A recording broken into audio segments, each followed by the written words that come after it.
हरे कृष्णा। जय जय श्री चैतन्य जय नित्यानंद, जय अद्वैत चंद्र जय गौर भक्त वृंद।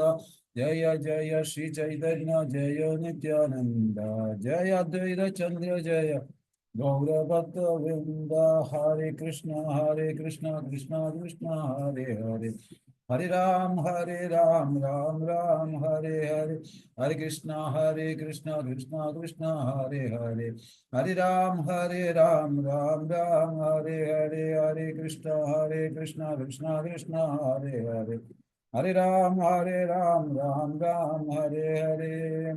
ओम ज्ञानतिमिरन्धस्य ज्ञानाशलाकया चक्षुरुन्मीलितं येन तस्मै श्रीगुरवे नमः। श्रीचैतन्यमनोभीष्टं स्थापितं येन भूतले स्वयं रूपकदा मह्यं ददाति सुपदान्तिकं।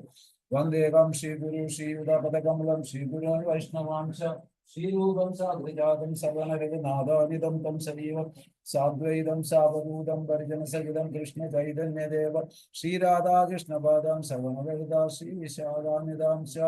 हे कृष्ण करुणा सिंधु दीनबंधु जगत्पते गवेश गोपिकान्त राधाकान्त नमस्ते।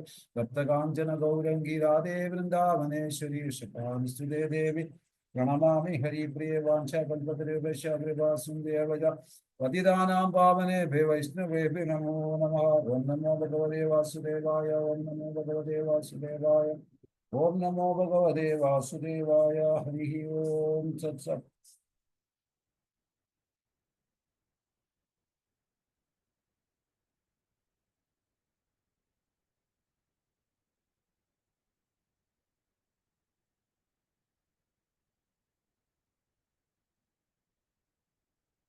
हरे कृष्णा। നമുക്ക് ഹരിബോൾ ശില പ്രഭുപാദ് കി ജയ്. 73 തൊട്ട് 76 വരെയുള്ള ശ്ലോകങ്ങൾ കവർ ചെയ്ത ശ്രീ ചൈതന്യ ചരിതാമൃതം ചൈതന്യ മഹാപ്രഭുവിന്റെ ആഗമനം എന്ന ഈ അധ്യായത്തില് 13-ാമത്തെ അധ്യായത്തില് 73-ാമത്തെ ശ്ലോകം. ഹരേ കൃഷ്ണ. ശില പ്രഭുപാദ് കി ജയ്. अपत्य विरहे मिश्रेरा दुखी हैरमना, पुत्र लागी आराधिला विष्णुര ചരണം. ശില പ്രഭാതിന്റെ പദാനുപദ തർജ്ജിമ എല്ലാവരും ശ്രദ്ധയോടെ കേൾക്കുക. ചൈതന്യ ചരിതാമൃതത്തിന്റെ അപത്യ സന്താനങ്ങളുടെ വിരഹം വേർപാടിൽ മിശ്രേര ജഗന്നാഥ മിശ്രയുടെ ദുഃഖിതൻ ഹൈല് ആയിത്തീർന്ന മനസ്സ്.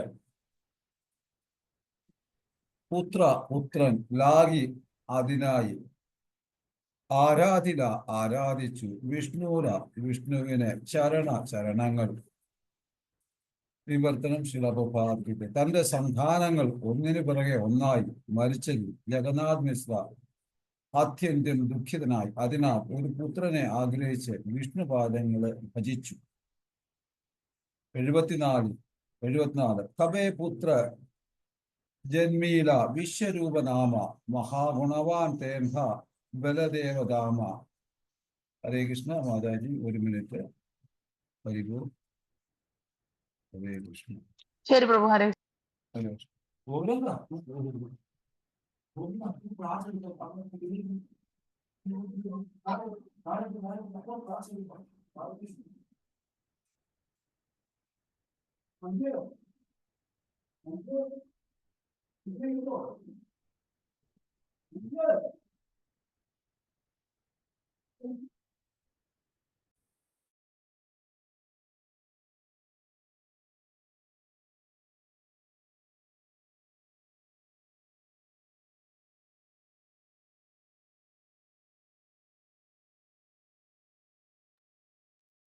ഹരേ കൃഷ്ണ.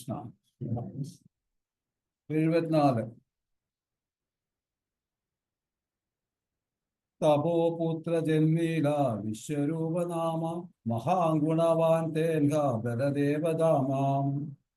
തപോ പിന്നീട്, പുത്രൻ ജന്മീല ജനിച്ചു, വിശ്വരൂപൻ നാമ പേരുള്ള, മഹാഗുണവാൻ തേൻഹ അദ്ദേഹം, ബലദേവൻ ധാമ അവതാരം. വിവർത്തനം. പിന്നീട് ജഗന്നാഥ് മിശ്രയ്ക്ക് വിശ്വരൂപൻ എന്ന ശക്തനും മഹാഗുണവാനുമായ ഒരു പുത്രൻ ഉണ്ടായി. എന്തെന്നാൽ അവിടുന്ന് ബലദേവന്റെ അവതാരമായിരുന്നു. വിവർത്തനം: വിശ്വരൂപ മഹാപ്രഭുവിന്റെ ഗൗരഹരിയുടെ മൂത്ത സഹോദരനായിരുന്നു. വിശ്വരൂപന് വിവാഹത്തിനുള്ള ഏർപ്പാടുകൾ നടന്നപ്പോൾ അവിടുന്ന് സന്യാസം സ്വീകരിച്ച് വീട് വിട്ടു പോവുകയും ശങ്കരാരണ്യൻ എന്ന സന്യാസി നാമം സ്വീകരിക്കുകയും ചെയ്തു. അങ്ങനെ ശകാബ്ദം 1431 AD 1509 അവിടുന്ന് സോലാപൂർ ജില്ലയിലെ പണ്ഡരപുരത്ത് അപ്രത്യക്ഷനായി സംഘർഷന്റെ അവതാരമെന്ന നിലയിൽ വിശ്വരൂപൻ ഈ ഭൗതിക ലോകത്തിന്റെ സൃഷ്ടിയുടെ ഘടനാപരവും നേരിട്ടുള്ളതുമായ രണ്ട് കാരണമാണ്. അവിടുന്ന് ശ്രീ ചൈതന്യ മഹാപ്രഭുവിൽ നിന്ന് അഭിന്നനാണ്. എന്തെന്നാൽ അംശിയും അഥവാ അംശവും പൂർണ്ണവും ഭിന്നരല്ല. സംഘർഷണന്റെ അവതാരം എന്ന നിലയിൽ വിശ്വരൂപൻ ചതുർവ്യൂഹ ആവിഷ്കാരത്തിന്റെ ഭാഗമാണ്. വിശ്വരൂപൻ തന്റെ തിരോധാനത്തിന് ശേഷം ശ്രീ നിത്യാനന്ദ പ്രഭുവിൽ ലയിച്ചതായി ഗൗര ചന്ദ്രോദയത്തിൽ പറയുന്നു. 75 ബലദേവ പ്രകാശ പരമവ്യോമ സംഘർഷണ തേൻഹ വിശ്വര ഉപാദാന നിമിത്ത കാരണ. ആധ്യാത്മ്യ ലോകത്തിലെ സംഘർഷൻ എന്നറിയപ്പെടുന്ന ബലദേവനാണ് ഈ വിശ്വ ആവിഷ്കാരത്തിന്റെ ഘടകപരവും വ്യക്തിപരവുമായ കാരണം. ഹരേ കൃഷ്ണ. ജയ്. അപ്പൊ ഇവിടെ നമുക്കറിയാം ഭഗവാന്റെ അവതാരങ്ങളൊക്കെ എടുക്കുന്നത്. കാരണം ശ്രീകൃഷ്ണനെ പറ്റി കവിരാജ് ഗോസ്വാമി ചൈതന്യ ചരിതാമൃതത്തിൽ കൂടി താത്വാഗ്യ വിസ്തരണം തരുന്നു. അപ്പോ താത്വാഗ്യമായിട്ടുള്ള വിസ്തരണമാണ് ശ്രീകൃഷ്ണന്റെ ചൈതന്യ ചരിതാമൃതത്തിൽ കൂടി കവിരാജ് ഗോസ്വാമി നമുക്ക് തരുന്നത്. ചൈതന്യ മഹാപ്രഭുവിന്റെ അവതാരിയിൽ ഭേദമില്ല. അവതാരവും അവതാരിയും തമ്മിൽ ഭേദമില്ല. ഭഗവാൻ അവതാരിയാണ്, അവതാരല്ല. അതായത് സംഘർഷണ ഭഗവാനിൽ നിന്ന് വന്നിട്ടുള്ളതാണ്. ഭഗവാന്റെ സ്വാംശ അവതാരം എന്ന് പറയും. ഭേദമില്ല. എന്നാലും അവതാരി ശ്രീകൃഷ്ണന്റെ സമസ്ത അവതാരത്തിന്റെ ഉത്തമനാണ്. അപ്പൊ ഭഗവാൻ അവതാരിയാണ്, സമസ്ത അവതാരത്തിന്റെ ഉത്തമനാണ്. അപ്പോ അങ്ങനെ പറയുമ്പോൾ ചൈതന്യ മഹാപ്രഭു ബലരാമനും തമ്മിൽ ഭിന്നമില്ല. എന്നാൽ സംഘർഷനാണ് ബലരാം. സംഘർഷനിൽ നിന്നാണ് മഹാവിഷ്ണു വരെ വരുന്നത്. ഈ സൃഷ്ടിയുടെ എല്ലാം ഉത്ഭവ സ്ഥാനം അദ്ദേഹം തന്നെയാണ്. കാരണം ഭഗവാനാണ് ഇതിനെല്ലാമുള്ള അവസരങ്ങളും ശക്തിയും എല്ലാം പ്രദാനം ചെയ്തു കൊടുക്കുന്നത്. എന്നാൽ ശ്രീകൃഷ്ണൻ ആദിനാരായണൻ തമ്മിൽ ഒരു വ്യത്യാസമില്ല. അപ്പൊ നമ്മൾ ചിന്തിക്കരുത് നാരായണനും കൃഷ്ണനും തമ്മിൽ വ്യത്യാസമുണ്ടെന്ന്. ഒരു വ്യത്യാസവുമില്ല. വ്യത്യാസം ഭാവത്തിൽ മാത്രമേ ഉള്ളൂ. വ്യത്യാസമുണ്ട്. എന്നാൽ വ്യത്യാസം രൂപത്തിൽ നാരായണൻ ചതുർഭുജൻ, കൃഷ്ണൻ ദ്വിഭുജൻ. നാരായണൻ എന്ന് പറയുന്നത് ആദിനാരായണൻ ചതുർഭുജത്തിലും കൃഷ്ണൻ ദ്വിഭുജത്തിലുമാണ്. ബ്രഹ്മാവ് പറയുന്നു, പ്രഭു ഞാൻ വലിയ അപരാധമാണ് ചെയ്തത്. വിമോഹന ലീലയുടെ ഒരു സന്ദർഭമാണ് ഇവിടെ പറയുന്നത്. കാരണം അങ്ങ് എൻ്റെ പിതാവാണ്. ബ്രഹ്മാവ് ഭഗവാന്റെ അടുക്ക പറയുന്നു, പ്രഭു ഞാൻ വലിയ അപരാധമാണ് ചെയ്തത്, അങ്ങ് എന്നോട് പൊറുക്കണം. കാരണം അങ്ങ് എൻ്റെ പിതാവാണ്, മാതാവാണ്. മാതാപിതാ പുത്രന്റെ അപരാധം ഗംഭീര അവസ്ഥയിൽ കാണില്ല, എന്നോട് ക്ഷമിക്കൂ എന്ന് പറഞ്ഞാണ് ബ്രഹ്മദേവൻ ഭഗവാനോട് ക്ഷമ ചോദിക്കുന്നത്. കൃഷ്ണൻ പറയുന്നു, ബ്രഹ്മ തുമാര പിതാ നാരായണൻ, എന്നെ എന്തിനാ പിതാവെന്ന് വിളിക്കുന്നത്? ഞാൻ ഒരു ഗോപബാലനാണ്. കൃഷ്ണൻ ബ്രഹ്മാവിന്റെ അടുക്ക പറയുകയാണ്, ഇതെല്ലാം ഒരു ലീലയാണ്. ബ്രഹ്മ നിന്റെ പിതാവ് നാരായണനാണ്, ഞാൻ വെറും ഒരു ഗോപപാലനാണ്, പിന്നെ എന്നെ എന്തിനാ നീ ഇങ്ങനെ വിളിക്കുന്നത് എന്ന് പിതാവെന്ന് വിളിക്കുന്നതെന്ന് ഭഗവാൻ ബ്രഹ്മദേവൻ എടുക്കപ്പെടുന്നത് തമാശക്കുള്ള കൊട്ടേഷൻ. ഗോപാലൻ, ഞാനൊരു സാധാരണ ഒരു ഗോപപാലനാണ്. ഞാൻ പ്രണാമം തരും, അങ്ങ് തന്നെ നാരായണൻ. നര എന്നാൽ ജീവി, ഒരുപാട് അർത്ഥമുണ്ട് സംസ്കൃതത്തിൽ.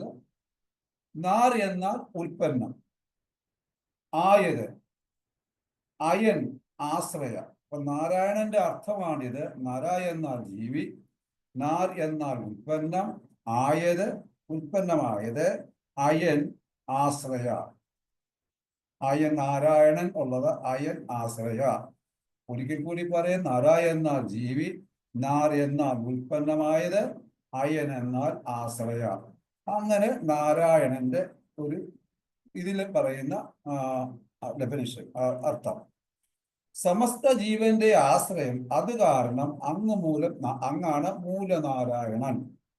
ആര്? ബ്രഹ്മദേവൻ ഭഗവാന്റെ അടുക്ക പറയുകയാണ്, അങ്ങാണ് മൂലനാരായണൻ. എന്തുകൊണ്ടെന്ന് പറഞ്ഞാൽ സംഘർഷണനും ചൈതന്യ മഹാപ്രഭുവും, നിത്യാനന്ദനും ചൈതന്യ മഹാപ്രഭുവും സംഘർഷനും ബലരാമും തമ്മിൽ ഒരു വ്യത്യാസവുമില്ല എന്ന് പറയാൻ വേണ്ടിയാണ് ഞാൻ ഈ ഉദാഹരണം ഇവിടെ പറയുന്നത്. കാരണം ഈ സംഘർഷന പിന്നെ വിശ്വരൂപന് ആയിട്ട് വരുന്നുണ്ട്.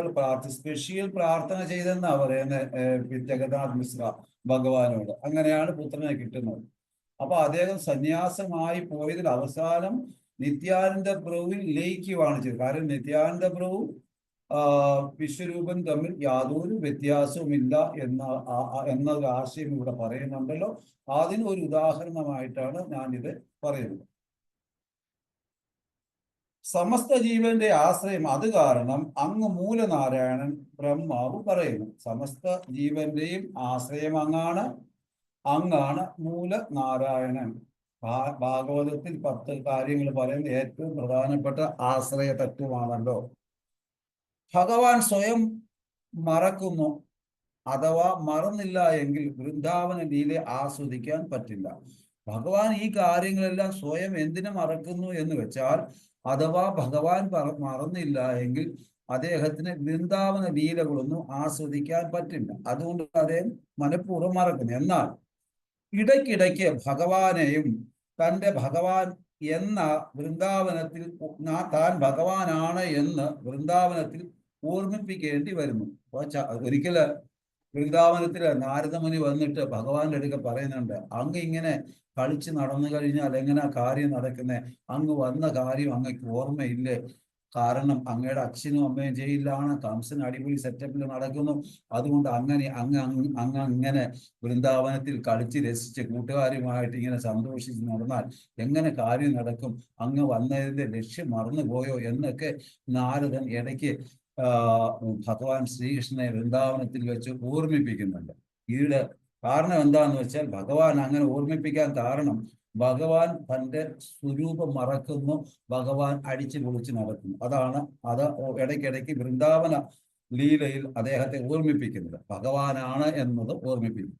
അപ്പൊ ചൈതന്യ മഹാപ്രഭു ഗയയിൽ പോയി ദീക്ഷ എടുക്കുന്നു. ഈശ്വരപുരിയിൽ നിന്ന് ചൈതന്യ മഹാപ്രഭുവിന്റെ ഭക്തിയുടെ ലഹരിയിൽ വിവസ്വനായി വൃന്ദാവനത്തിൽ പോകാൻ ചൈതന്യ മഹാപ്രഭു തുടങ്ങുന്നു.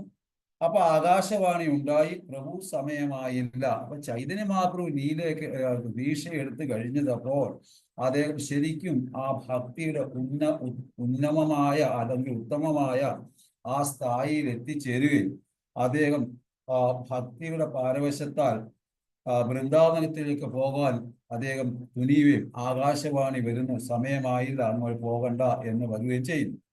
അപ്പൊ ചൈതന്യ മഹാപ്രഭുവിന് ഓർമ്മ വന്നു, ഞാൻ ഭഗവാൻ എന്ന്, ഞാൻ വിശേഷ കാര്യത്തിന് വന്നതാണ് എന്ന് ഇവിടെയും ചൈതന്യ മഹാപ്രഭുവിനെ ആകാശവാണിയിൽ കൂടി ഓർമ്മിപ്പിക്കുകയാണ് ചെയ്തത്. അപ്രകാരം കൃഷ്ണനെ ഓർമ്മിപ്പിക്കുന്നു. അപ്രകാരം ഇവിടെയും ചൈതന്യ ലീലയിലും ഇടയ്ക്കിടയ്ക്ക് അങ്ങ് ഭഗവാനാണെന്ന് ഓർമ്മിപ്പിക്കുന്നുണ്ട്. അടുത്ത പ്രമാണം എന്തെന്ന് വെച്ചാൽ, അനന്തകോടി ബ്രഹ്മാണ്ടത്തിലെ സകല ജീവന്റെയും പാലകനും രക്ഷകനും അങ്ങ് എന്ന് അസംഖ്യ അവതാര ഇതി പുരുഷന്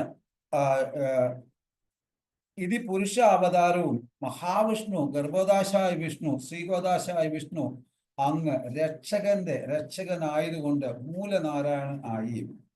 അപ്പൊ ഇതെന്താണ് എന്നൊന്ന് നമുക്ക് നോക്കാം. അപ്പൊ ഈ ശ്ലോകത്തിൽ പറയുന്ന വിശേഷ ആരാധന ചെയ്ത് ജഗന്നാഥ് മിശ്ര അങ്ങനെ വിശ്വരൂപന് ജന്മം എടുത്തു എന്നുള്ളതാണ്. അദ്ദേഹം സ്പെഷ്യലായിട്ട് ഭഗവാനെ, ഇതിന്റെ അർത്ഥം അങ്ങ് നേരത്തെ അദ്ദേഹം ആരാധന ചെയ്തില്ല എന്നല്ല, ഇതിൽ പ്രത്യേകമായിട്ട് അങ്ങ് അദ്ദേഹം ഭഗവാനെ ഭജിക്കുകയും അങ്ങനെ വിശ്വരൂപൻ ജന്മമെടുത്തു. ബലരാം രൂപത്തിലും നിത്യാനന്ദ പ്രഭുവായി അവതരിച്ചു. അപ്പം ഒരേ ബലരാം വിശ്വരൂപനായും നിത്യാനന്ദ പ്രഭുവായും അവതരിച്ചു. വിശ്വരൂപം നിത്യാനന്ദ പ്രഭുവും തമ്മിൽ യാതൊരു വ്യത്യാസവുമില്ല. സൃഷ്ടിയുടെ കാര്യകാരണം സംഘർഷനാണ്. കാരണം സംഘർഷനിൽ നിന്നാണ് മഹാവിഷ്ണു വരുന്നത്. വ്യത്യാസം സേവക് ഭഗവാൻ ബലരാം അല്ലെങ്കിൽ സംഘർഷണൻ, ഒന്ന് സേവ്യ ഭഗവാൻ കൃഷ്ണൻ അല്ലെങ്കിൽ ചൈതന്യ മഹാപ്രഭു. ഇതാണ് വ്യത്യാസം. വിശ്വരൂപ പണ്ഡർപൂരിൽ തിരോഭാവമായി നിത്യാനന്ദ പ്രഭുവിൽ ലയിക്കുന്നു. അപ്പൊ നമുക്കറിയാം വാസുദേവ, സംഘർഷണ, പ്രത്യുപ്ന, അനിരുദ്ധൻ. അപ്പൊ എന്താണ് ഈ അവതാരങ്ങളുടെ ഒരു ഇതൊന്നും നമുക്കൊന്ന് നോക്കിയാൽ, അതായത് ഭഗവാന്റെ യോഗനിദ്രയിൽ ചൈതന്യ ദിവ്യ അവസ്ഥയിലാണ്. അദ്ദേഹം എന്ത് കാര്യം ചെയ്യണമെങ്കിലും യോഗനിദ്രയിലാണ്. നമ്മൾ വ്യാപകം തപസ് ചെയ്യുന്നു, എന്തെങ്കിലും കാര്യം ചെയ്യണമെങ്കിൽ ഭഗവാൻ ജസ്റ്റ് പോയി കിടന്ന് ഉറങ്ങുമല്ല, യോഗനിദ്രയിലാണ് അദ്ദേഹം എല്ലാം ചെയ്യുന്നത്. അതായത് രാസലീലയിൽ ഭഗവാൻ 10,000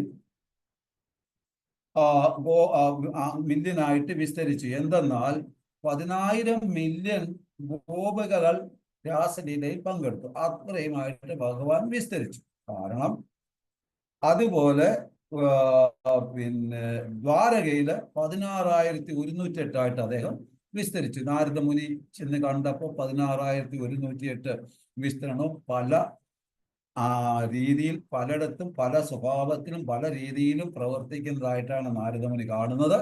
അപ്പോൾ അദ്ദേഹത്തിന് ഭഗവാന് ആണെന്റെ പല വിസ്തരണങ്ങളും കാണുന്നു. ചിലയിടത്ത് അദ്ദേഹം സൈന്യാധിപനായിട്ട് നിൽക്കുന്നു, ചിലയിടത്ത് അദ്ദേഹം പിന്നെ രാജാവിന്റെ കൂട്ടിൽ നിൽക്കുന്നു, ചിലയിടത്ത് അദ്ദേഹം മകളുടെ അച്ഛന്റെ കൂട്ടിൽ നിൽക്കുന്നു, ചിലയിടത്ത് അദ്ദേഹം ഭർത്താവിന്റെ സ്ഥാനം ഏറ്റെടുക്കുന്നു, ചിലയിടത്ത് ഉപദേശകന്റെ, അങ്ങനെ പല വ്യത്യസ്ത ഭാവത്തിലുള്ള ഭഗവാന്റെ രൂപം നാരദമുനി കാണുകയാണ് ദ്വാരകയിൽ. അടുത്തത് കൃഷ്ണ സ്വയം വിസ്തരണം, ബലരാം അല്ലെങ്കിൽ സംഘർഷണം. അങ്ങനെ സ്വാംശ അവതാരം എന്ന് പറയുന്നു ബലരാമനെ.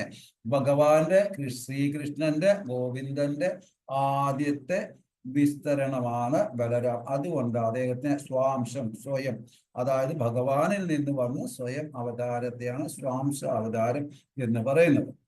ഭഗവാൻ അവതാരിയാണ്. അപ്പം ഈ ബലരാമനിൽ നിന്ന് വാസുദേവൻ, സംഘർഷണൻ, പ്രത്യുപ്നൻ, അനിരുദ്ധൻ ഇങ്ങനെ 4ആയി വരുന്നു. 2 ഇതിൽ വരുമ്പോൾ ഒന്ന് ആദിനാരായണൻ വരുന്നത് സംഘർഷണനിൽ നിന്നാണ്, നമുക്കറിയാം. അപ്പൊ അതില് വാസുദേവൻ നിന്നാണ്, ബലരാമിൽ നിന്ന് വാസുദേവൻ വരുന്നു. അദ്ദേഹത്തിൽ നിന്നാണ്, വാസുദേവൻ നിന്നാണ് ശ്രീരാം വരുന്നത്. സംഘർഷണൻ വരുന്നത് ലക്ഷ്മണിൽ നിന്നും. പ്രത്യുപ്നനിൽ നിന്നാണ് ഭരതൻ വരുന്നത്. അനിരുദ്ധനിൽ നിന്ന് ശത്രുഘ്നൻ വരുന്നു. ഇനിയും ലക്ഷ്മണിൽ നിന്ന്, അതായത് സംഘർഷണിൽ നിന്ന് നാരായണൻ വരുന്നു. നാരായണൻ വീണ്ടും വാസുദേവൻ, സംഘർഷണൻ, പ്രത്യുപ്നൻ, അനിരുദ്ധനാകുന്നു. അങ്ങനെ നാരായണൻ വാസുദേവൻ ആത്മതത്വമാണ്, സംഘർഷണൻ അഹങ്കാരത്തിന്റെ തത്വമാണ്, പ്രത്യുപ്നൻ മൈൻഡിന്റെ തത്വമാണ്, അനിരുദ്ധൻ ഇന്റലിജൻസിന്റെ തത്വമാണ്. ഇനി മഹാവിഷ്ണു നമുക്കറിയാം, ബ്രഹ്മാവിന്റെ പിതാവായ ഗർഭോദാശായ വിഷ്ണുവായി മാറുന്നു. വീണ്ടും ശ്രീകോദാശായ വിഷ്ണുവായി മാറുന്നു, പരമാത്മ രൂപേണ. മഹാവിഷ്ണു, ഗർഭോദാശായ വിഷ്ണു, ശ്രീഗോദാശായ വിഷ്ണു, ഇങ്ങനെ വരുന്നു. അങ്ങനെ 12 മെയിൻ അവതാരങ്ങൾ, പിന്നെ 24, അങ്ങനെ 112, പിന്നെ അനന്തകോടി അവതാരങ്ങളാണ്. കടൽ തരികൾ മാതിരി, കടലിലെ മൺതരികൾ മാതിരി ഭഗവാന്റെ അവതാരങ്ങൾ ഉണ്ടെന്നാണ് ചൈതന്യലീലയിൽ പറയുന്നത്. അപ്പൊ ഇവിടെ സൃഷ്ടി സ്ഥിതി സംഹാരമാകുന്നു ഗുണാവതാരം വിഷ്ണു, ബ്രഹ്മാവ്, ശിവഭഗവാൻ. ഇതിനെ ഗുണാവതാരം എന്ന് പറയുന്നു. അതാണ് നമ്മളുടെ പറയുന്ന സൃഷ്ടി സ്ഥിതിയും സംഹാരം. സൃഷ്ടി എന്ന് പറയുന്നത് രജോ ഗുണം, സ്ഥിതി എന്ന് പറഞ്ഞാൽ സത്യഗുണം, സംഹാരം എന്നാൽ തമോ ഗുണത്തിൽ വരുന്നു. അപ്പൊ രജോ ഗുണത്തില് പിന്നെ അത് കഴിഞ്ഞാൽ ശക്തിയാവേശ അവതാരം വരുന്നു. ഭഗവാൻ വരുമ്പോൾ ഭഗവാന്റെ ശക്തിയാവേശ അവതാരം എന്ന് പറഞ്ഞാൽ ഏതെങ്കിലും ഒരു കാര്യം ഭഗവാൻ ഏൽപ്പിച്ചത് ചെയ്യുവാനായിട്ട് ഭഗവാന്റെ പൂർണ്ണ ശക്തി സ്വീകരിച്ച് വരുന്ന അവതാരത്തെയാണ് ശക്തി ആവേശ അവതാരം എന്ന് പറയുന്നത്. അപ്പൊ അത് ഉദാഹരണം വ്യാസദേവൻ, പരശുരാം, നാരദമുനി ഇത്യാദി എല്ലാം ശക്തി ആവേശ അവതാരം. പിന്നെ മന്വന്തര അവതാരം വരുന്നുണ്ട്. അങ്ങനെ ഒരുപാട് അവതാരങ്ങളാണ് ഭഗവാന്റെ വരുന്നത്. നമ്മൾ ഇവിടെ കണ്ടത് എന്താന്ന് വെച്ചാൽ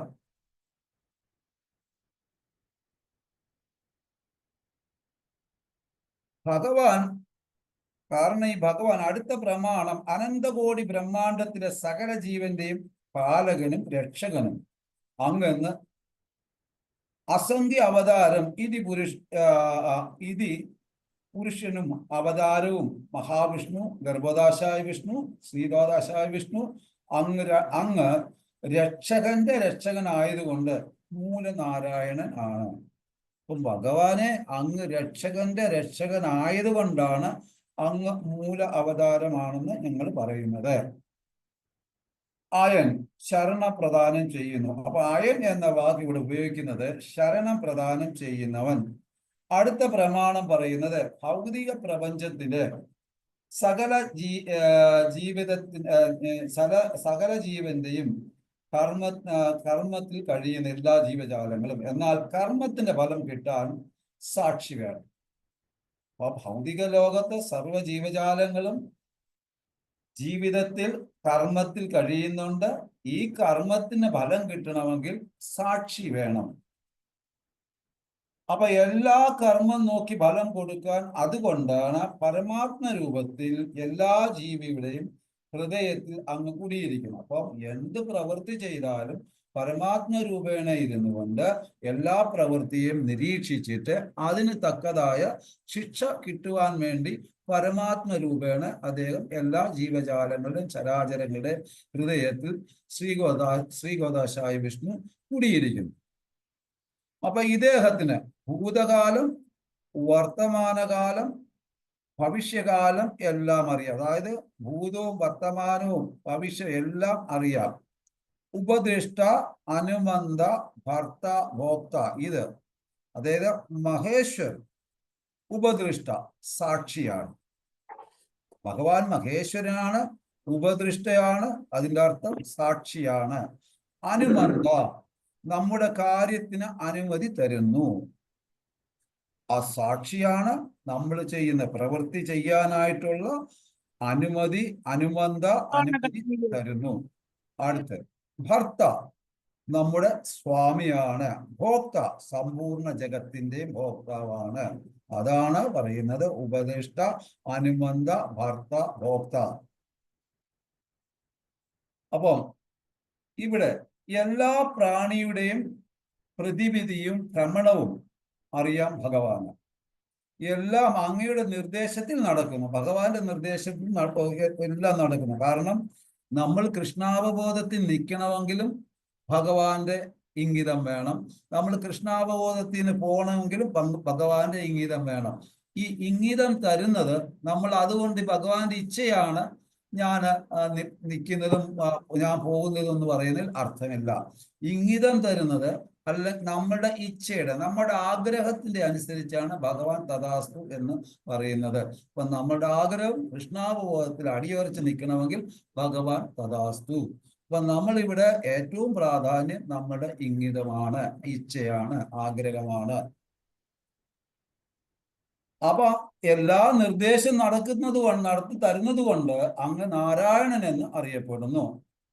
അയൻ അടുത്ത അർത്ഥം ഗതി അല്ലെങ്കിൽ ഭ്രമണം. ബ്രഹ്മാവ് 3 പ്രമാണമാണ് ഭഗവാന്റെ മുന്നിൽ വെക്കുന്നത്.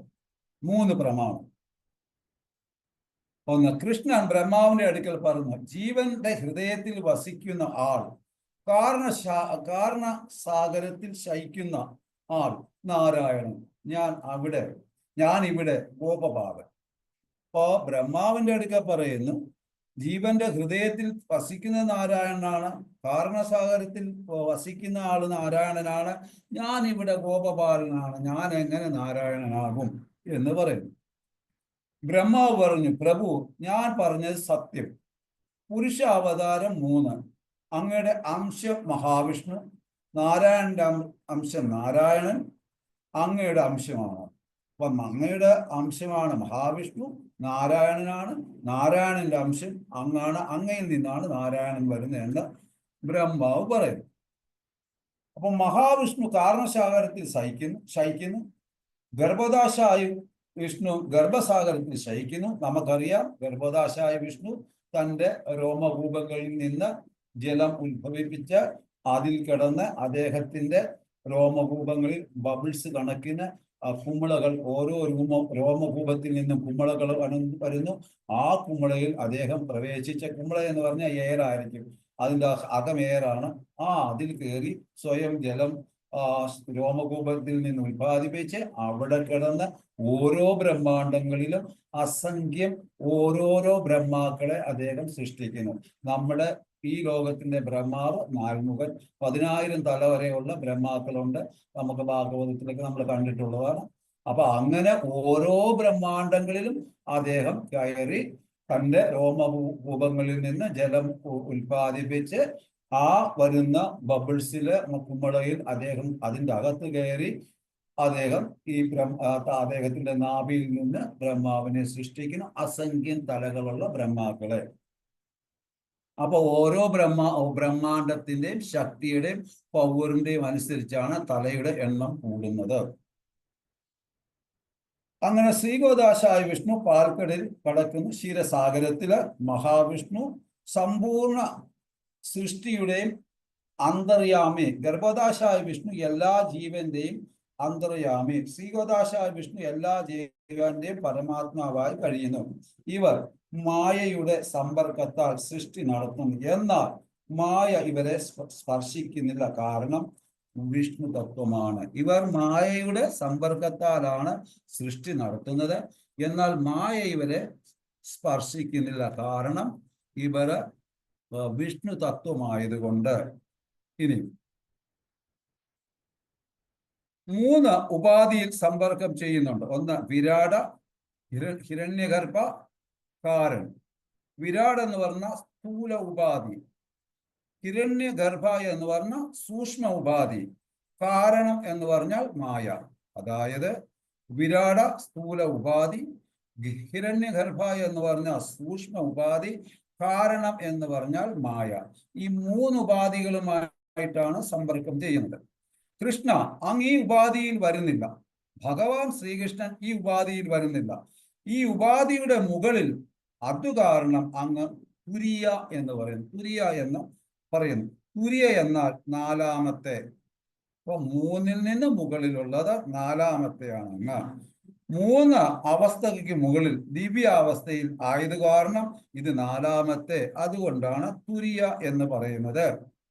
ഉദാഹരണം പറയുകയാണെങ്കിൽ, ദേവകി മാത കൃഷ്ണനെ വിളിക്കുന്നത് വിശ്വത്തിന്റെ ആത്മാ എന്നാണ്. ദേവകി മാത കൃഷ്ണനെ വിളിക്കുന്നത് വിശ്വത്തിന്റെ ആത്മാവെന്ന കാരണമുണ്ട്. കാരണം തൻ്റെ 6 മക്കളെ, കംസൻ വധിച്ച 6 മക്കളെ ഭഗവാൻ തിരികെ കൊടുത്തുകൊണ്ട് വാത്സല്യ ഭാവം വെടിഞ്ഞ് ഭഗവാന്റെ ഭാവത്തിൽ എത്തി. അപ്പൊ ആ മാതാവ് അപ്പം മനസ്സിലായി ഇതുപോലൊരു സന്ദർഭം ഉണ്ടാകുന്നുണ്ട്. അതായത് കംസനെ വധിക്കുവാനായിട്ട് മല്ലന്മാരെ വധിച്ചു കഴിഞ്ഞ് കംസനുമായിട്ട് യുദ്ധം ചെയ്യുന്ന സമയത്ത് ദേവകി മാതായുടെ മനസ്സിൽ തോന്നുന്നു, ഇതെന്റെ മകനല്ല, സാക്ഷാൽ നാരായണനാണ്. ഭഗവാൻ ഉടനെ അത് മനസ്സിലാവുകയും യോഗമായ കൊണ്ട് അത് കവർ ചെയ്യിപ്പിക്കുകയും ചെയ്യുന്നുണ്ട്. കാരണം ആ പ്രവൃത്തി കണ്ടുണ്ട്. അപ്പൊ ഇങ്ങനെ പല സന്ദർഭങ്ങളിലും ഇവർക്ക് ഇങ്ങനെ തോന്നിയുണ്ട്. പക്ഷെ അത് ഭഗവാൻ മറയ്ക്കുന്നു. കാരണം വാത്സല്യം ആസ്വദിക്കാൻ. അപ്പോ ആ ഭഗവാൻ വെടിഞ്ഞ് ഭഗവാന്റെ ആ വാത്സല്യങ്ങൾ വെടിഞ്ഞ് ആ ഭാവം പെട്ടെന്ന് മാറുന്നു, അങ്ങോട്ട് മാറ്റിക്കൊടുക്കുന്നു. ഭഗവാൻ അവിടെ യോഗമായ ഉപയോഗിക്കുന്നു. യസ്യ അംശ അംശ അംശ ഭോഗേന, അങ്ങയുടെ അംശത്തിന്റെ ഭാഗമാണ് ഈ സൃഷ്ടി എല്ലാം നടത്തുന്നത് എന്ന് ദേവകി മാത പറയുന്നു. അങ്ങയുടെ അംശത്തിന്റെ അംശമാണ് ഈ സൃഷ്ടി എല്ലാം നടത്തുന്നത് എന്ന് ദേവകി മാത പറയുന്നുണ്ട്. ശ്രീധരസ്വാമി പറയുന്നു, തുര്യ എന്ന ശബ്ദത്തിന്റെ അർത്ഥം കൃഷ്ണന്റെ ഗുണാതീതൻ, 3 ഗുണത്തിന്റെ മുകളിലാണ് എന്ന് ശ്രീധരസ്വാമി പറയുന്നു. ഭഗവാനെ ഈ 3 ഗുണങ്ങൾ ബാധിക്കുന്നില്ല, അദ്ദേഹം ഈ 3 ഗുണത്തിന് മുകളിലാണ്. അതുകൊണ്ടാണ് ശ്രീധരസ്വാമി തുര്യ എന്ന പദം ഉപയോഗിക്കുന്നത്. മുകളിലാണ്. തുര്യയുടെ വീണ്ടും ഒരർത്ഥം വരുന്നു, ജാഗ്രത, സ്വപ്ന, സുസുപ്തി. അതായത് തുര്യയെ വീണ്ടും അതിന്റെ അർത്ഥം വരുന്നത് 1 ജാഗ്രത, 2 സ്വപ്ന, 3 സുസുപ്തി. അപ്പോ സുസുപ്തി എന്ന് പറഞ്ഞാൽ ഗാഠനിദ്ര, സ്വപ്ന എന്ന് പറഞ്ഞാൽ നിദ്രാവസ്ഥയിൽ സ്വപ്നം കാണുന്നു. നമുക്കറിയാം, സുസുപ്തി എന്ന് പറഞ്ഞാൽ ഗാഠനിദ്ര, സ്വപ്ന എന്നാൽ നിദ്രാവസ്ഥയിൽ നമ്മൾ സ്വപ്നം കാണുന്നു. ജാഗ്രത എന്ന് പറഞ്ഞാൽ ഉണർന്ന് പ്രവർത്തിക്കുന്നു. ജാഗ്രത അവസ്ഥയിൽ സൂക്ഷ്മ ശരീരം, സ്ഥൂല ശരീരം ഉണർന്ന് പ്രവർത്തിക്കും. അപ്പൊ ഏത് വ്യക്തിയും ജാഗ്രത അവസ്ഥയിലാണെങ്കിൽ ആ വ്യക്തിയുടെ സൂക്ഷ്മ ശരീരവും സ്ഥൂല ശരീരവും ഉണർന്ന് പ്രവർത്തിക്കും. അതുകൊണ്ട് ഉദ്ദിഷ്ട, ജാഗ്രത, എഴുന്നേൽക്കൂ, ജാഗ്രനാകൂ. കാരണം നിന്റെ സൂക്ഷ്മ ശരീരവും നിന്റെ സ്ഥൂല ശരീരവും ഉണർന്ന് പ്രവർത്തിക്കൂ. സ്വപ്നാവസ്ഥയിൽ സ്ഥൂല ശരീരം നിഷ്ക്രിയം, സൂക്ഷ്മ ശരീരം ക്രിയാശീലം. അപ്പൊ സ്വപ്നാവസ്ഥയിൽ നമ്മുടെ സ്ഥൂല ശരീരം നിഷ്ക്രിയമാകുന്നു, പക്ഷെ സൂക്ഷ്മ ശരീരം എന്താണ്? പ്രവൃത്തിയിലാകുന്നു. സുസുപ്തി അവസ്ഥയിൽ സ്ഥൂല ശരീരം നിഷ്ക്രിയമാണ്. അതാണ് അലസത. ആ സുസുപ്തി അവസ്ഥയിൽ എന്ത് പറയുന്നു? സൂക്ഷ്മ ശരീരവും സ്ഥൂല ശരീരവും നിഷ്ക്രിയമാകുന്നു. അതായത് ക്രിയ അവസ്ഥയിലാകുന്നില്ല എന്ന് പറയുന്നു.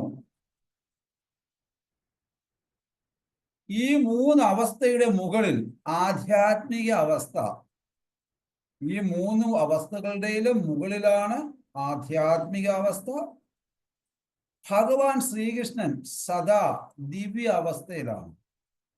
ഭഗവാൻ ശ്രീകൃഷ്ണൻ സദാ ദിവ്യാവസ്ഥയിലാണ്. ഈ 3 അവസ്ഥയുടെ മുകളിലാണ് ആധ്യാത്മിക അവസ്ഥ. ഭഗവാൻ ശ്രീകൃഷ്ണൻ സദാ ഈ ദിവ്യാവസ്ഥയിലാണ്. ഭഗവാന്റെ നിദ്ര യോഗനിദ്രയിലാണ്. ചേതന ദിവ്യാവസ്ഥയിലുമാണ്. നമ്മൾ കണ്ടു രാസലീലയില് 10,000 ആയിട്ട് ഒക്കെ വിഭജിക്കുന്നതൊക്കെ കണ്ട്. അപ്പൊ ഭഗവാന്റെ ഈ നമ്മളാണ്ട് ദ്വാരകയിൽ ഭഗവാൻ 16,100 വിസ്തരിക്കുന്നു. വിരാട രൂപം മഹാസംഘർഷന്റെ ഒരു വിശ്വ അവതാരമാണ്. ഭഗവാൻ ജഗത്തിന്റെ രൂപത്തിൽ, എന്നാൽ ജഗത് ഭഗവാൻ അല്ല. ഈ ഭഗവാൻ ജഗത്തിന്റെ രൂപത്തിൽ ഭഗവാൻ വരുന്നു, എന്നാൽ ഈ ജഗത്ത് ഭഗവാനല്ല. കാരണം ഭഗവാന്റെ ഇംഗിതമില്ലാതെ ഈ ജഗത്തിൽ ഒന്നും നടക്കത്തില്ല. ഭഗവാന്റെ ഒരു ശക്തിയാണ് ഈ ജഗം. അതുപോലെ തന്നെ എന്നാൽ ഭഗവാന് ഇതൊന്നും ബാധകവുമല്ല. കാരണം ഉദാഹരണം പറയുവാണെങ്കിൽ, പശുവിൽ നിന്ന് ചാണകം വരുന്നു, എന്നാൽ ചാണകം പശു അല്ല. ചാണകം പശുവും തമ്മിൽ വ്യത്യാസമുണ്ട്. പശുവിൽ നിന്നാണ് ചാണകം വരുന്നത്, എന്നാൽ ചാണകം ഒരിക്കലും പശുവല്ല.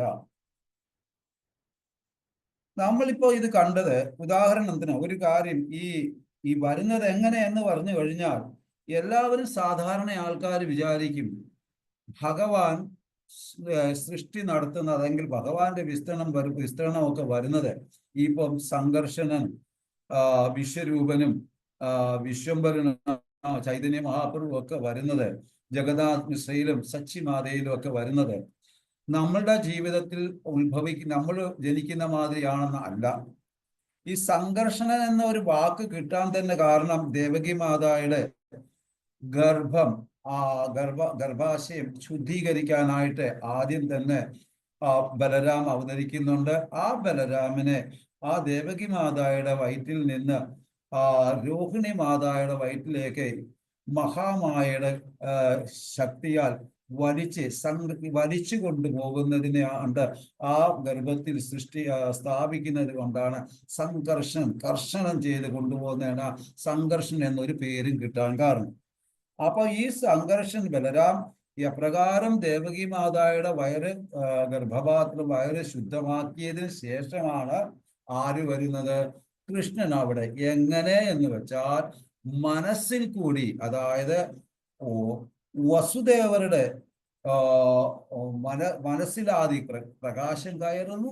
ആ മനസ്സിൽ കൂടി ദേവകി മാതായുടെ ഹൃദയത്തിൽ കയറി അങ്ങനെ വയറ്റിൽ നിക്ഷിപ്തമാകുന്നു. അങ്ങനെയാണ് ഈ സൃഷ്ടി, ഭഗവാന്റെ സൃഷ്ടി നടക്കുന്നത്. ഇത് അപ്രകാരം ഇവിടെ ജഗന്നാഥ് മിശ്രയുടെ ഹൃദയത്തിൽ ഒരിക്കൽ ജഗന്നാഥ് മിശ്ര നോക്കുമ്പോൾ തൻ്റെ ഹൃദയത്തില് ഏതോ ഒരു പ്രകാശം കയറുന്നു. ആ പ്രകാശം പിന്നീട് സച്ചിമാതയുടെ ഹൃദയത്തിൽ കൂടി വയറ്റിൽ കയറുന്നതായിട്ട് ആര് സ്വപ്നം കാണുന്നു? ജഗന്നാഥ് മിശ്ര സ്വപ്നം കാണുന്നു. ഓക്കെ. അപ്രകാരം മനസ്സിൽ കൂടി ഹൃദയത്തിൽ കയറിയെന്നും തൻ്റെ ഹൃദയത്തിൽ കൂടി സച്ചിമാതയുടെ ഹൃദയത്തിൽ പ്രവേശിച്ചു എന്ന് കാണുന്നു. അതിനുശേഷം സച്ചിമാത ഈ ഗർഭങ്ങളിലൊക്കെ, പ്രത്യേകിച്ച് ചൈതന്യ മഹാപ്രഭുവിന്റെ ഗർഭാവസ്ഥയില് ഭയങ്കര സൗന്ദര്യം തേജസ്യമായിട്ട് കാണുകയും ഈ സച്ചിമാതയെ എല്ലാവരും വണങ്ങുകയും വലം വെക്കുകയും ഇഷ്ടം പോലെ ആൾക്കാർ ജഗന്നാഥ് മിശ്രയ്ക്ക് സമ്പത്ത് കൊടുക്കുകയും ഒക്കെ ചെയ്യുന്നു. അപ്പോ എല്ലാവരും പറയുന്നു ലക്ഷ്മിയാണ് ഇതിലുള്ളത് എന്ന് പറഞ്ഞ ലക്ഷ്മി അതുപോലെയുള്ള അല്ലെങ്കിൽ ഒരു ശ്രേഷ്ഠ ജന്മമാണ് എന്നൊക്കെ പറഞ്ഞ് ആൾക്കാർ വളരെയധികം സന്തോഷിക്കും. കാര്യം സച്ചിമാതയുടെ തേജസ് കണ്ട്, സൗന്ദര്യം കണ്ടു. കാരണം ലക്ഷ്മി മാത മാതിരി സുന്ദരിയായി ജനങ്ങൾ പണം കൊടുക്കുവാൻ തുടങ്ങി. ദേവന്മാർ പ്രാർത്ഥിക്കുന്നതായി സച്ചിമാതയ്ക്ക് തോന്നുന്നു. പല ലീലകളാണ് അവിടെ നടക്കുന്നത്. ഈ സച്ചിമാത ഗർഭം ധരിക്കുന്ന സമയത്ത് പല പല ലീലകളാണ് അവിടെ നടക്കുന്നത്. ദേവതകൾ ചൈതന്യ മഹാപ്രഭുവിനോട് ഇപ്രകാരം പറയുന്നു: കാരണം അങ്ങ് കലിയുഗത്തിൽ ഗൗരംഗനായി അവതരിക്കുമെന്ന് ഞങ്ങൾക്കറിയാം. കാരണം ഭഗവാൻ കൃഷ്ണൻ മോക്ഷം കൊടുക്കുന്നു. പക്ഷെ അങ്ങ് മോക്ഷമല്ല, കൃഷ്ണ പ്രേമമാണ് കൊടുക്കുന്നത്. ഞങ്ങൾക്കും വേണം. പല ദിക്കുകളിൽ നിന്നും, പല ഉപരി ലോകങ്ങളിൽ നിന്നും, പലയിടത്തു നിന്നും ആൾക്കാർ ഈ ഭൗതിക ലോകത്ത് കലിയുഗത്തിൽ അങ്ങയുടെ കൂടെ വന്നിട്ടുണ്ട്. അങ്ങ് അവർക്ക് എല്ലാവർക്കും ദിവ്യ പ്രേമം, കൃഷ്ണപ്രേമം വാരിക്കൂരി കൊടുക്കുന്നു. പക്ഷെ ഞങ്ങൾക്കും കൃഷ്ണപ്രേമം വേണമെന്ന് ആര് പറയുന്നു? ദേവന്മാർ പറയുന്നു. ഈ അവസരത്തിൽ പ്രേമം കൊടുക്കുന്നു. സ്വർഗത്തില് ഇന്ദ്രിയ തൃപ്തിയുണ്ട്, വേണ്ടത് എല്ലാമുണ്ട്. പക്ഷെ ഞങ്ങൾക്ക് ഈ ഭൗതിക ലോകത്ത് വന്നാൽ ഇന്ദ്രിയ തൃപ്തി വേണ്ട, ഞങ്ങൾക്ക് കൃഷ്ണപ്രേമം മാത്രം മതി. കാരണം ഇന്ദ്രിയ തൃപ്തി കാരണമാണ് ഞങ്ങൾക്ക് അങ്ങയെ സേവ ചെയ്യാൻ കഴിയാഞ്ഞത്. കാരണം അപ്സരസുകളുണ്ട്, പൂന്തോട്ടമുണ്ട്, നദികളുണ്ട് എന്ന് വേണ്ട എല്ലാ ഇന്ദ്രിയ തൃപ്തിക്ക് വേണ്ടി എല്ലാ സാധനങ്ങളും ഉണ്ട്. ഇടയ്ക്കിടയ്ക്ക് അസുരന്മാർ നമ്മളെ അവിടുന്ന് ചാടിച്ചു വിടുമെന്നേ ഉള്ളൂ. അവരും ചില സമയത്ത് ഞങ്ങൾ ജയിക്കും, ചില സമയത്ത് അവർ ജയിക്കും. എന്നാലും ഈ സുഖഭോഗങ്ങളിൽ ഞങ്ങൾ മതിമറന്നു. അതുകൊണ്ട് ഞങ്ങൾ ചൈതന്യ ലീലയിൽ അങ്ങയെ സഹായിക്കാൻ ഞങ്ങൾക്കും അവസരം തരണം. കാരണം ഞങ്ങൾക്ക് കൃഷ്ണപ്രേമം വേണം എന്ന് പറയും. അത് കാരണം ഈ ഇന്ദ്രിയ തൃപ്തി അനുഭവിക്കുന്നത് കൊണ്ടാണ് ഞങ്ങൾ അങ്ങയെ മറക്കുന്നത് എന്ന് പറയുന്നു. അത് കാരണം അങ്ങയുടെ പ്രേമം കിട്ടുന്നില്ല. ഈ സച്ചിമാത ചൈതന്യ മഹാപ്രഭുവിനെ 13 മാസമാണ് വയറ്റിൽ ചുമന്നത്. ഭാഗ്യം ഇന്നല്ലാത്തത് കൊണ്ട്. ഇന്നായിരുന്നുവെങ്കിൽ എപ്പോ സിസേറിയൻ ചെയ്തെന്ന് ചോദിച്ചാൽ മതി. അപ്പൊ 13 മാസം സച്ചിമാത ചൈതന്യ മഹാപ്രഭുവിന്റെ വയറ്റിൽ കൊണ്ട് നടന്നു. അങ്ങനെ നീലാംബര ചക്രവർത്തിയെ കാണുന്ന പിതാവായ അദ്ദേഹം നല്ലൊരു അരിസ്റ്റോളജിസ്റ്റ് ആണ്, കുഴപ്പമില്ല, പേടിക്കേണ്ട എന്നൊക്കെയുള്ള കാര്യങ്ങളെല്ലാം പറഞ്ഞു. ഇത് വിശ്വത്തിന്റെ അധിപനാണ് എന്നൊക്കെ പറയുന്നുണ്ട്. അത് കാരണം അങ്ങയുടെ പ്രേമം കിട്ടുന്നില്ലെന്ന് ദേവന്മാർ പറയുന്നു. കാരണം കൃഷ്ണനെ സേവ ചെയ്യാൻ ശ്രദ്ധ ചെലുത്തിയില്ലെങ്കിൽ, ശീല പ്രഭുപാദ് പറയുന്ന ഒരു വാക്ക് വളരെ പ്രധാനപ്പെട്ട ഒരു വാക്കാണ്. ഇത് ഗുരുമരാജ് ഒരു ബുക്കിൽ നിന്ന് ഞാൻ വായിച്ചതാണ്. ശീല പ്രഭുപാദ് പറയുന്നു, കൃഷ്ണനെ സേവ ചെയ്യാൻ ശ്രദ്ധ ചെലുത്താത്ത എൻ്റെ കുറെ ഭക്തന്മാരുണ്ട്, അവര് ദേവലോകത്ത് പോകേണ്ടതായിട്ട് വരും, ഉപരിലോകങ്ങൾ, ഭഗവത് ധാമത്തിൽ പോകില്ല എന്ന് പറയും. അപ്പൊ അതുകൊണ്ട് ഓരോ ഭക്തരും വളരെയധികം ശ്രദ്ധയോടുകൂടി ഒരു കാര്യം ശ്രദ്ധിക്കണം. ഭഗവത് സേവ എവിടെ കിട്ടുന്നു അവിടെ ചെയ്തോളൂ. അവിടെ നാണം വേണ്ട, മാനം വേണ്ട, ദുരഭിമാനം വേണ്ട, ഒന്നും വേണ്ട, ചാടി വീണു. ഈ ഒരു കാര്യത്തിൽ മാത്രം സ്വാർത്ഥത ഒരല്പമാകാൻ കുഴപ്പമില്ല. പിന്നെ മറ്റുള്ളവർക്ക് കൂടെ സേവ കൊടുക്കുവാനുള്ള, സേവ ചെയ്യുവാനുള്ള അവസരവും കൊടുക്കണം. കാര്യം ഒരിക്കലും ഈ ഈ പഞ്ചതത്വാക്കളുടെ മഹാഭിഷേകം നടന്ന സമയത്ത് ഗുരുമരാജ് ഒരു വാക്ക് പറഞ്ഞിട്ടുണ്ട്. കാരണം ആൾക്കാരെല്ലാവരും ആ ഹാളിൽ കയറി കഴിഞ്ഞപ്പോൾ അവരാരും ഇറങ്ങാതെ പോയ സമയം ഇറങ്ങുന്നില്ല. അപ്പൊ അദ്ദേഹം പറഞ്ഞതാ, അതായത് മറ്റുള്ളവർക്കും കൂടെ ഭഗവാനെ കാണാനും അതിനുള്ള അവസരം കൊടുത്താൽ നിങ്ങൾക്ക് തീർച്ചയായിട്ടും അവർക്ക് കിട്ടുന്നതിനേക്കാളും ഗുണം നമുക്ക് കിട്ടും. ചൈതന്യ ലീലയില് ഇതിനെ ആസ്പദമാക്കി ഒരു ഇത് കണ്ട. കാരണം ഒരിക്കല് ജഗന്നാഥ്പുരിയിലെ ചൈതന്യ മഹാപ്രഭു പരിവാരങ്ങളും ആ ഭഗവാനെ ഇങ്ങനെ കണ്ട് അദ്ദേഹം ആ ഗരുഡ സ്തംഭത്തിൽ അവിടെ നിന്നാണല്ലോ കാണുന്നത്. ആ സമയത്ത് കുനിഞ്ഞിട്ട് എഴുന്നേറ്റ് നിന്നപ്പം അദ്ദേഹത്തിന്റെ ഒരു കിളരം കുറഞ്ഞ മാതാവ് അദ്ദേഹത്തിന്റെ തോളത്ത്, രണ്ട് തോളത്തും ചവിട്ടി ഈ ജഗന്നാഥനെ കാണുകയാണ്. ആ സമയത്താണ് ഭക്തര് കാണുന്നത്, അനുയായികൾ കാണുന്നത് ചൈതന്യ മഹാപ്രഭുവിന്റെ തോളത്ത് ചവിട്ടി ഒരു മാതാ നിൽക്കുന്നു, പ്രായമുള്ള ഒരു മാതാ നിൽക്കുന്നു കണ്ടപ്പോൾ പെട്ടെന്ന് ചാടി വലിച്ചിറക്കി, ആരുടെയാണ്, ചൈതന്യ മഹാപ്രഭുവിന്റെ തോളത്താണോ നിൽക്കുന്നത് എന്ന് പറഞ്ഞിട്ട് അദ്ദേഹം അവരെ താഴെ ഇറക്കിച്ചപ്പോൾ ചൈതന്യ മഹാപ്രഭു അവരുടെയൊക്കെ ദേഷ്യപ്പെട്ടു, എന്ത് പരിപാടിയാണ് നിങ്ങൾ കാണിച്ചത്? ഒരു ഭഗവാന്റെ ദർശനത്തിന് നിങ്ങൾ ഭംഗം വരുത്തി, നിങ്ങൾ കാണിച്ചത് അപരാധമാണ്. ഇതാണ് ചൈതന്യന്റെ ഭാവം. ഇതാണ് ശരിക്കും മറ്റുള്ളവർക്ക് നമ്മൾ അവസരം കൊടുക്കണം, അവരുടെ അവസരം നമ്മൾ പിടിച്ചു വാങ്ങിക്കല്ല. പക്ഷെ നമുക്ക് അവസരം കിട്ടുന്നത് കളയുകയും ചെയ്യരുത്. അല്ല എങ്കിൽ പല ഭക്തന്മാരും ഞാനും നിങ്ങളും എല്ലാം സ്വർഗത്തിൽ പോകേണ്ട ഗതികേട് വരും. സ്വർഗം നമുക്ക് വേണോ വേണ്ടായോ എന്ന് ആലോചിച്ചു. അപ്പൊ അതുകൊണ്ട് ഭഗവത് സേവ നിർബന്ധമായിട്ടും നമ്മുടെ കഴിവിന്റെ അനുസരിച്ച്, ഭഗവാൻ പറയുന്നുണ്ട്, നിങ്ങൾ എനിക്ക് എത്ര ദാനം തരുന്നു എന്നുള്ളതല്ല ഞാൻ നോക്കുന്നത്, നീ എത്ര പാത്ത് വെച്ചു എന്നാണ് നോക്കുന്നത്. അപ്പൊ ഭഗവാന് നിങ്ങൾ എത്ര കൊടുത്തു എന്നുള്ള ഭഗവാൻ നോക്കത്തില്ല, നീ എത്ര എണ്ണം പാത്ത് വെച്ചെന്ന് അതാ നോക്കുക. ആ പാത്ത് വെച്ചതാണ് ഭഗവാൻ നോക്കുന്നത്, ഒളിച്ചു വെച്ചതാണ് ഭഗവാൻ നോക്കുന്നത്. അതേമാതിരി നമ്മൾ എന്ത് ചെയ്തു എന്നുള്ളതല്ല, നീ എന്റെ സേവ ചെയ്തു എന്നുള്ളതാണ് ഭഗവാൻ കാണുന്നത്. അതുകൊണ്ട് ഒരിക്കലും ഒരവസരവും മിസ് ചെയ്യരുതെന്നുള്ളൊരു അപേക്ഷയുണ്ട്. അപ്പൊ ഇതെങ്ങനെ പറയാൻ കാരണം എന്ന് വെച്ചാൽ, നമ്മളുടെ സമ്പ്രദായ ചൈതന്യ മഹാപ്രഭു വരുന്നത് തന്നെ എങ്ങനെ ഭക്തരും തമ്മിലുള്ള ആ ഒരു, അതായത് ചൈതന്യ മഹാപ്രഭു സ്വയം ആചാരത്തിൽ കൂടി എങ്ങനെ ഭക്തിയിൽ നിൽക്കണം എന്ന് നമ്മളെ കാണിച്ചു തരാൻ കൂടിയാണ് വന്നത്. അദ്ദേഹത്തിന്റെ ജീവിതത്തിലെ സ്വയം ആചരണം ശരിയായാലേ ആചാരം ശരിയാവുള്ളൂ, ആചാരം ശരിയായാലേ ആചരണം ശരിയാവുള്ളൂ. അത് എങ്ങനെ ചെയ്യണം എന്ന് നമ്മൾക്ക് കാണിച്ചു തരാൻ കൂടിയാണ് അദ്ദേഹം വന്നത്. ചൈതന്യ മഹാപ്രഭുവിന്റെ 48 വയസ്സിൽ സ്വധാമത്തിൽ പോയി, 24 വർഷം പഠിത്തത്തിലും നിമായി അങ്ങനെ പോയി, കല്യാണം കഴിച്ചു, സാധാരണ ജീവിതം. 6 വർഷം ദക്ഷിണ ഭാരതത്തിൽ പരിക്രമ നടത്തി പ്രചാരം ചെയ്തു, ഹരിനാമം ജപിച്ചു. 18 വർഷം ജഗന്നാഥ്പുരിയിൽ താമസിച്ചു. ചൈതന്യ മഹാപ്രഭു യുഗ അവതാരമാണ്. യുഗത്തിന്റെ തിരുനാമ പ്രചാരണം മാത്രം ചൈതന്യ മഹാപ്രഭു എവിടെ പോയാലും അദ്ദേഹത്തിന്റെ കണ്ട മാത്രമേ ആൾക്കാർ ജപിക്കാൻ തുടങ്ങി. ഓക്കെ, അപ്പോ ചൈതന്യ മഹാപ്രഭു ശരിക്ക് അദ്ദേഹത്തിന് രണ്ട് സൈഡിലും ലളിത വിശാഖ, അതായത് പിന്നെ ലളിത വിശാഖം ഉണ്ട്. അതായത് രണ്ട് ഗോപികളാണ് രാധാറാണിയുടെ. രാധാറാണി തന്നെയല്ലേ ചൈതന്യ മഹാപ്രഭു. അതായത് പിന്നെ പേര് ഞാൻ മറന്നുപോയി. സ്വരൂപ് ദാമോദര രാമാനന്ദറായി. സ്വരൂപ ദാമോദരും രാമാനന്ദറായും രണ്ട് സൈഡിൽ ഇപ്പോഴും ഉണ്ട്. കാരണം നടുക്ക് ചൈതന്യ മഹാപ്രഭു. ആ സ്വരൂപ ദാമോദരൻ എന്ന് പറഞ്ഞാൽ ശരിക്കും ഭയങ്കര ഫൈറ്റ് ചെയ്യുന്ന ഒരാളാണ്. അതായത് രാധാറാണിയുടെ വേണ്ടപ്പെട്ട ഒരു ഏറ്റവും വേണ്ടപ്പെട്ട രണ്ടുപേരും സെക്രട്ടറികളാണ് എങ്കിൽ തന്നെയും എപ്പോഴും കൃഷ്ണൻ എന്തെങ്കിലും തെറ്റ് ചെയ്താൽ രാധാറാണിക്ക് വേണ്ടി ഫൈറ്റ് ചെയ്താണ് സ്വരൂപ് ദാമോദരൻ.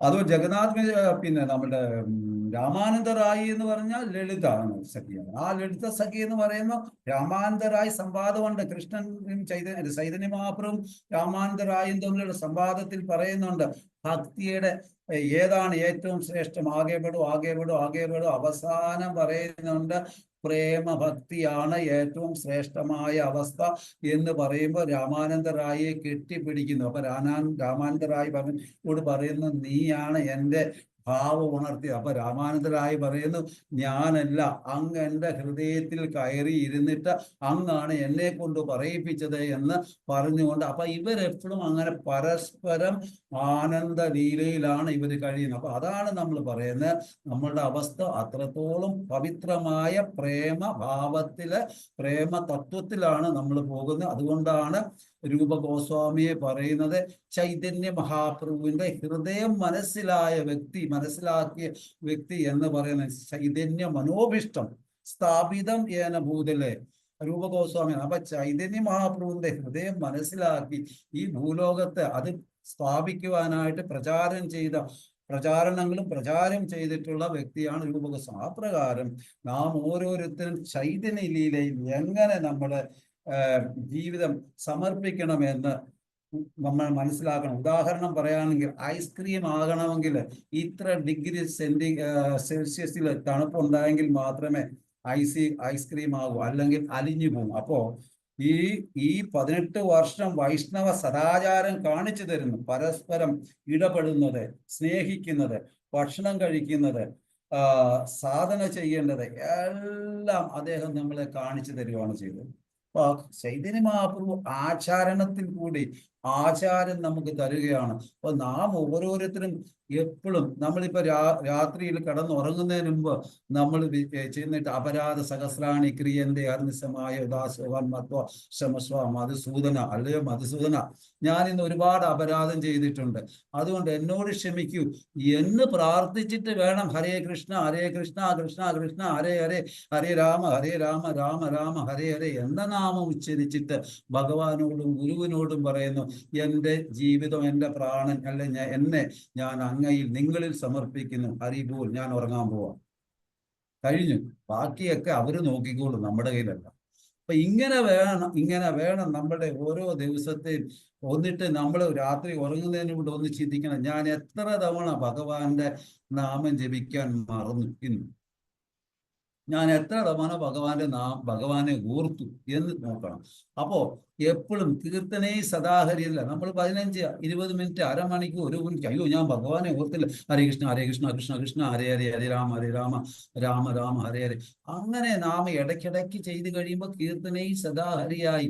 അപ്പൊ അങ്ങനെ ചെയ്യണമെങ്കിൽ നമ്മൾ ഓർക്കണം, ഭഗവാനെ ഞാൻ ഇന്ന് എത്ര തവണ അങ്ങേ ഓർത്തു എന്ന്. കിടക്കുന്നതിന് മുമ്പ് ഓരോ വ്യക്തിയും നമ്മൾ ചിന്തിച്ചു കഴിഞ്ഞാൽ നമ്മൾ ഇടയ്ക്കിടയ്ക്ക് ഇങ്ങനെ ഭഗവാനെ ഓർത്തുകൊണ്ടേയിരിക്കും.